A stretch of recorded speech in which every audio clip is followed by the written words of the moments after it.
Elrufai'S son and Ibori'S daughter get top appointments.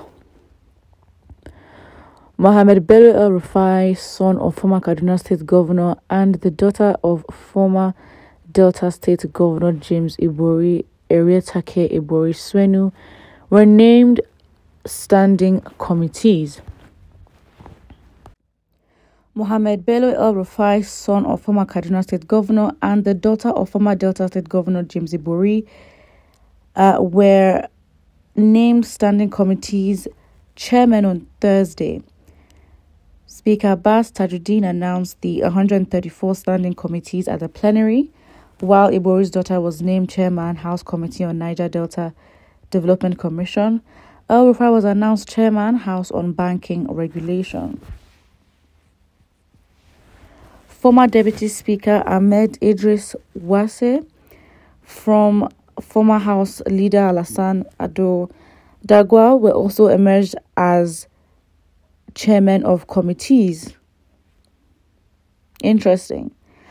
So amongst them and other people, these individuals who are well known because of their parents now have positions, and I think this is the more reasons why Nigerians need to take Nigerians themselves, their politics and their futures very seriously, because you really think that the people you're fighting against is these politicians. It's not, it's their children, because they've positioned themselves and their kids to take over in due time. The same thing even with your president, Tinubu, and his son, Sheyi Tinubu, his family, even his wife, Remi Tinubu, are all involved in politics.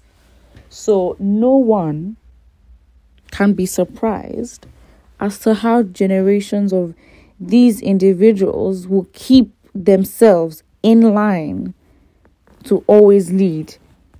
So would you ever get there? They are busy sharing the national cake among themselves, Obina Egu says, while the poor are busy insulting themselves and defending them with empty stomach. Exactly. That's what it is. Another person here says, if you like, complain till thy kingdom come. It is business as usual. Fair enough. I mean, that's what it is. These families, you don't expect that they don't want their children to take over and the benefits they have for their children's children to come. Imagine first-timers in the National Assembly.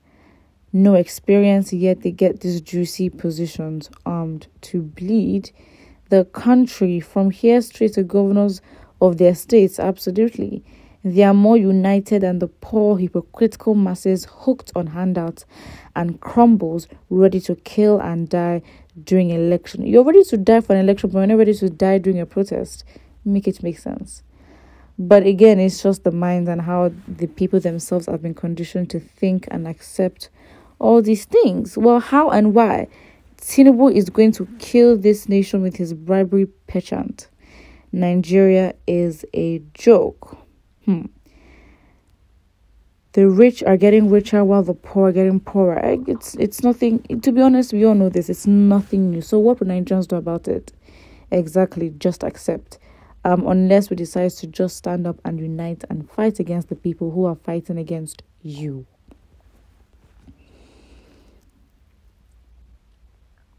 Where are Jagaban diehards? Them, you know they exist. And the funny thing is, the corruption runs so deep that these individuals, the children who are most likely trained abroad, come back home. They are well learned. They see how they're exposed. They see how well top countries of the world work. They probably engage in the transportation system, because you don't go abroad and then you now have a convoy because they're going to university, mate. That doesn't happen. So it's like they understand how the country or other countries, successful countries, work with the working infrastructure. But then come home. It's a different ballgame here. It is very sad. But that's the reality Nigerians find themselves. And, it really correlates with the, not even notion, but the fact that for our history, those that actually sold, black people into slavery are basically the politicians of today. They come from those families. It's never a coincidence. It is never, ever a coincidence for whoever is in power. You don't just happen to end up there. It's a dynasty, somebody says. Well, interesting. Appointing people that will steal the remaining hope for our beloved country and people that will cause segregation and disunity. Well, we are not surprised. Birds of the same feather flock together. It's not even that. These birds are giving birth to each other. Where society doesn't have a perfect social mobility, its democracy turned into feudalism. Oh, interesting, feudalism. Let me search up what feudalism means, because I'm very confused. Feudalism is a social system in the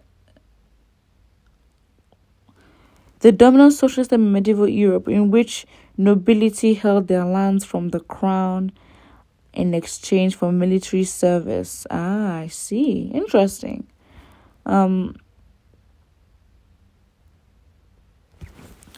that's what it is. A system where people are given land and protection by people of higher rank and worked and fought for them in return. Interesting. Isn't that what it is already? But the democracy obviously is now changing into that. I see this person's point. It's time for a revolution. Are you ready for that? But I think don't forget to like and subscribe.